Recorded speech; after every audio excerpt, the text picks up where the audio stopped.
안녕하세요. 혹시 세상에 이런 일이 보셨나요? 저는 꽤 자주 보는 TV 프로그램 중 하나인데요. 살면서 놀랄만한 일들을 보여주다 보니 꽤 오랫동안 보게 되었습니다. 하지만 지금은 관심이 없어진 프로가 되었네요. 그 이유는 제가 TV의 인물보다 더 충격적인 일을 겪게 되었기 때문입니다. 지금 이 글을 써내려가면서도 그냥 제보를 해야 하나 생각도 했었습니다. 하지만 저 혼자만 그렇게 생각할 수도 있어서 제가 겪은 일들 여러분들께서는 어떻게 생각하시는지 들어본 다음 제보를 할지 말지 결정해 보도록 하겠습니다. 사건이 발생되기 전 저희 가족은 그저 평범한 생활을 하면서 살아왔는데요. 워낙 낚시를 좋아했던 남편은 주말마다 저와 자식들은 데려가지도 않고 혼자만의 여가 생활을 즐겼습니다. 저도 바람 좀 쐬고 싶고 아이들도 그런 곳 놀러 가면 좋을 텐데 그저 낚시하는데 방해만 된다는 말만 하면서 주말마다 떠났네요.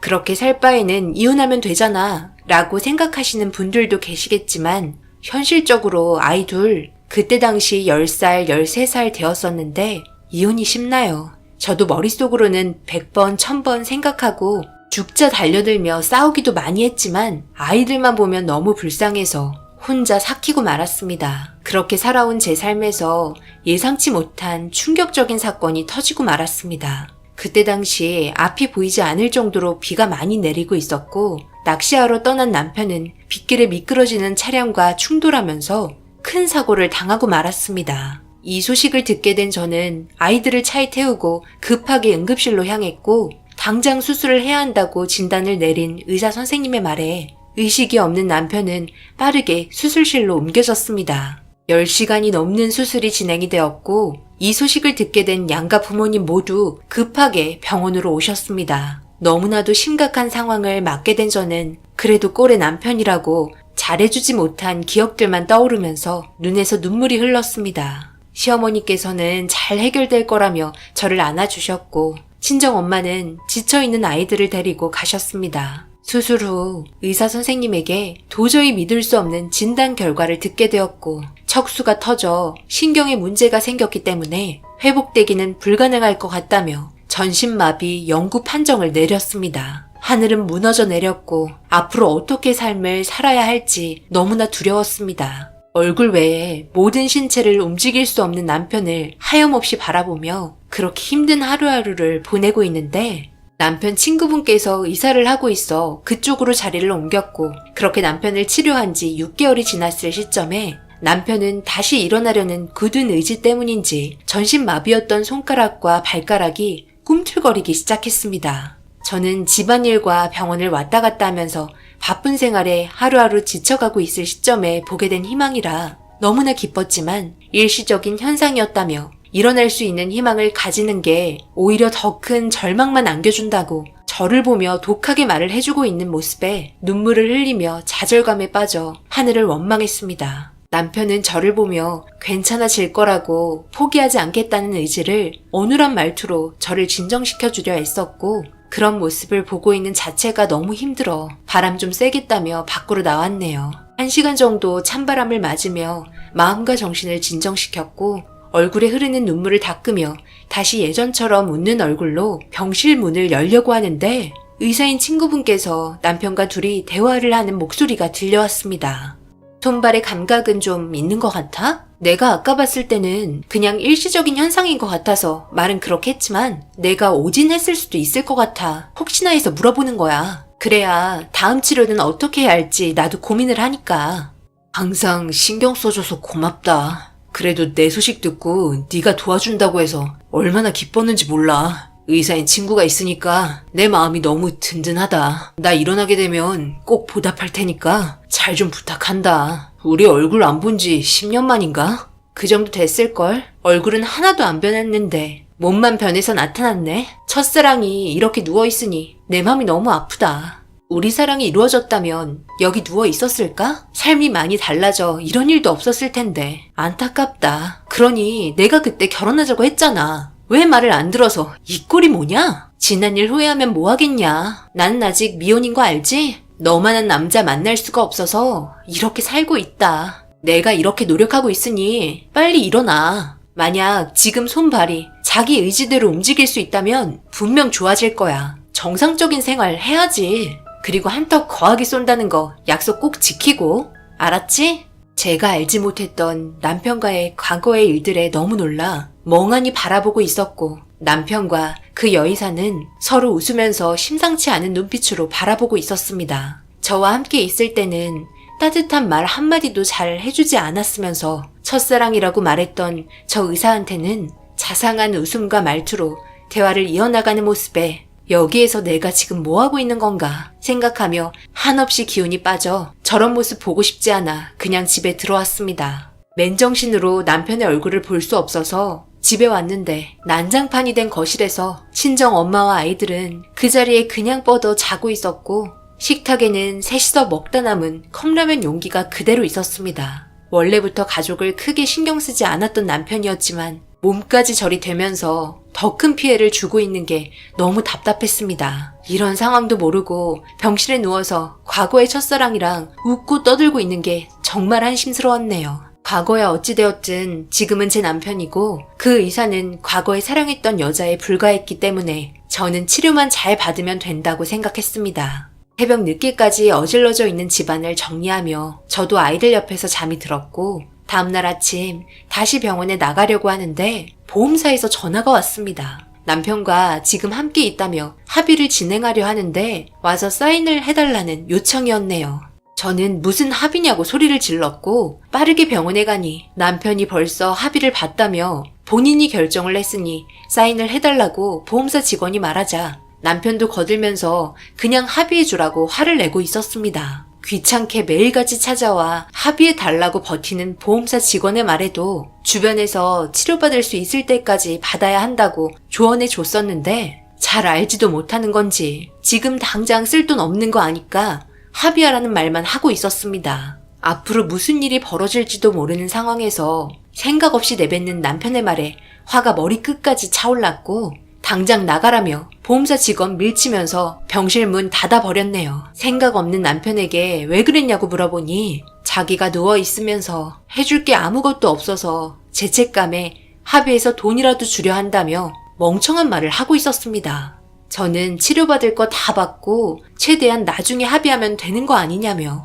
차라리 얼굴이 마비가 됐으면 좋겠다고 화를 냈습니다. 그래도 저한테 미안했는지 생각이 짧았다며 용서를 빌었고 누워있는 전신마비 환자랑 싸우면 뭐하나 생각하면서 꾹 눌러 참고 넘겼습니다. 아침부터 한바탕 하고 팔다리 주물러주면서 속으로 최대한 빨리 일어나게 해달라고 하늘에 기도하며 옆에서 정성껏 보살펴줬습니다. 이런 생활을 하게 된 지 5년이라는 시간이 흐르게 되면서 남편은 다행히도 척추가 부러지면서 척수가 터진 게 아니라 충격으로 인해 척수만 터진 거라 희망이 있다는 그 여의사의 말에 열심히 재활에 힘쓴 결과 감각도 돌아오게 되었고 보행기에 의지하며 걸을 수 있을 정도까지 좋아지게 되었습니다. 정말 다행이죠. 앞으로 정상인처럼 걸을 수 있을 수도 있다는 희망이 생겼으니까요. 제일 힘들었던 생리현상 해결을 더 이상 안 해도 된다는 게 저에게는 제일 크게 다가왔었습니다.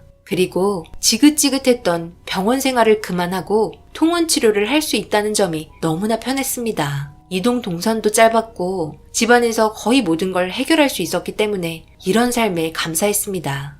절대 일어나지 못할 것 같았던 남편의 달라진 모습에 항상 꿈만 꾸는 것 같아 아침에 일어나면 제일 먼저 하는 게 남편 다리 꼬집는 거였네요. 트라우마로 남게 된 건지 또다시 감각을 잃어버리고 서 있지 못할까봐 그게 두려웠던 것 같았습니다. 저는 아침 밥상 차려놓고 아이들 케어가 안 되기 때문에 친정집에 보내고 늦지 않게 출근을 했습니다. 그래도 먹고 살아야 했기 때문에 일을 안 할 수가 없었네요. 이제 집에 혼자 있어도 어느 정도 생활이 될 수 있어서 안심하고 있었습니다. 그런데 그동안 제가 일을 하면서 전혀 알지 못했던 사건들이 벌어지고 말았네요. 이게 사람이 할 짓인지 어떻게 이런 충격적인 일들을 벌인 건지 도저히 남편의 행동을 납득하기 어려웠습니다. 회사에서도 어느 정도 저희 집안 사정을 알고 있던 터라 퇴근 시간이 저녁 6시인데 가끔 오후 2시에서 3시에 퇴근시켜 줍니다. 정말 감사하죠. 그래도 월급은 정상적으로 주시니까요. 그날 사장님께서 마무리하고 일찍 들어가 보라는 말에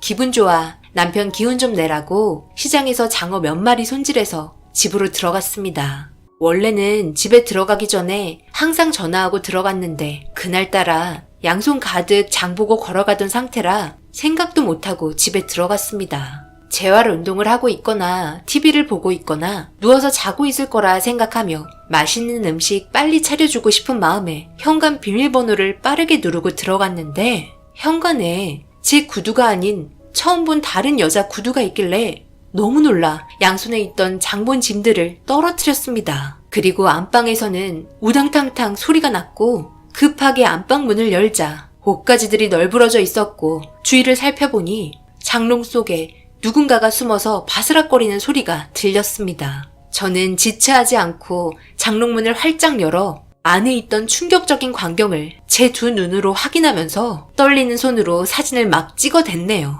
저를 바라보고 있던 남편과 예전의 여자친구인 미운 의사는 둘이서 제가 일을 나간 사이 사랑을 나누고 있었습니다. 그 자리에서 눈에 눈물이 나왔고 아무 말도 못하고 있는 두 사람을 쳐다보며 무슨 말이라도 해야 하는데 급격한 정신적 충격으로 인해 아무 말도 못하고 주저앉고 말았네요. 여보, 미안해. 내가 다 설명할게. 일단 진정 좀 하고. 당신이 생각하는 그런 거 아니야. 우리도 너무 놀라서 당황한 나머지 숨어버린 거라고. 내 말 진심이야. 믿어줘. 내가 당신한테 이런 것까지 거짓말을 하겠어? 나 몰라? 모르겠는데? 내가 지금 이 장면을 보고도 당신을 믿으라고? 어떤 변명도 나를 설득시킬 수 없어. 봐봐. 얘는 지금 병원에서 바로 온 거라고. 옷도 그대로 입고 있잖아. 내 몸 상태가 어떤지 보려고 확인한 것뿐이야. 병원에서는 여기저기 확인이 가능했지만 집에서 통원 치료하다 보니까 몸은 괜찮아지고 있는 건지 걱정돼서 온 거라고. 나보고 지금 그 말을 믿으라고? 이제 시작인지 끝난 건지 어떻게 알아? 평소에는 언제 오냐고 전화도 자주 했었으면서 오늘은 왜 전화 안 했대? 그리고 몸 상태 확인하는 건데 옷들이 아주 이리저리 널브러져 있네? 거짓말도 정도껏 해야 할 거 아냐? 내가 처음에 당신 병원에 입원했을 때부터 둘의 대화에 심상치 않다 생각했지만 자식도 둘이나 있고 움직이지도 못하는 상태의 몸에다 지극정성으로 돌봐준 아내를 배신할 거라고는 전혀 생각하지 못했었는데 결국 이런 식으로 사람 뒤통수를 쳐? 그동안 내가 얼마나 힘들었는지 알면서 도대체 왜 이런 짓을 하는 거야? 그리고 저기요, 첫사랑이면 다야? 이런 식으로 남의 집에 함부로 들어와도 되는 거냐고. 이 사람 환자야. 환자를 상대로 이렇게까지 해야 하는 거냐고? 듣자 하니까 그쪽이랑 결혼 전에 저와 먼저 만나고 있었어요. 그리고 저희 정식적으로 헤어진 것도 아니었다고요. 어쩔 수 없이 헤어지게 된 건데 과거 사랑했던 사이끼리 잠시 시간 좀 가지면 안 되는 거예요? 뭐가 그렇게 잘못된 건데요? 저도 한때 사랑했던 남자였다고요. 저 딴에는 의사로서 최선을 다했고 예전에 한턱 크게 쏜다고 말했기 때문에 보상받으러 온 거예요. 저는 아무런 잘못 없다고요. 다시는 찾아오지 않을 테니 걱정하지 마세요.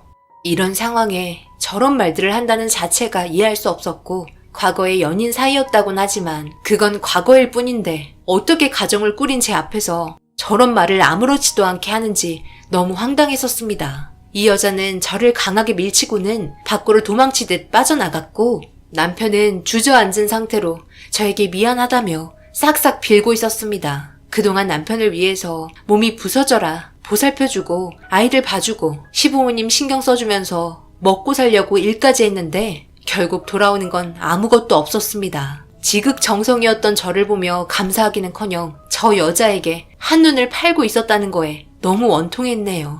아직 정상적이지 않은 남편, 더 많은 보살핌이 필요하지만 저도 지칠 대로 지쳤고 더 이상 이렇게는 살고 싶지 않아 남편을 상대로 이혼 소송을 걸었습니다. 그리고 이런 상황 양가 집안 모두 알게 되었고 시부모님 어떻게 저를 놔두고 그럴 수 있냐며 땅을 치며 통곡하셨네요. 그리고 그 여자에게도 핸드폰의 증거 사진을 통해 위자료 청구 소송을 제기했고 저에게 전화와서는 가만두지 않겠다는 말에 사람들 많은 병원에 찾아가 남편과 함께 장롱 속에 숨어 있었던 사진을 얼굴에 뿌려버렸습니다. 급하게 사진을 줍던 여자는 결국 모든 소문이 순식간에 퍼지게 되면서 다른 곳으로 이직하게 되었고 저는 이직한 병원에까지 전화해서 이 사실을 모두 알렸습니다. 다시는 의사 생활하지 못하게 끝까지 괴롭힐 겁니다. 이제 전 남편이 된 이 남자는 알아서 잘 먹고 잘 살겠죠. 자기가 내린 결정, 계획이 있으니까 저지른 거 아니겠어요? 아이들에게는 아직 이 사실을 말하지 못한 상태입니다. 조금 더 크면 그때 돼서 진지하게 이야기할까 합니다. 앞서 말했듯이 이 상황 여러분들께서는 어떻게 판단하시나요? TV에 제보할 정도의 일인 것 같나요? 절대 두 사람 가만두지 않을 겁니다. 평생 땅을 치고 후회하게 만들고 싶네요. 그래도 제 답답한 심정 이렇게라도 여러분들께 풀어놓으니 한결 마음이 편해진 것 같습니다. 항상 가정이 평안하시길 바랍니다. 감사합니다.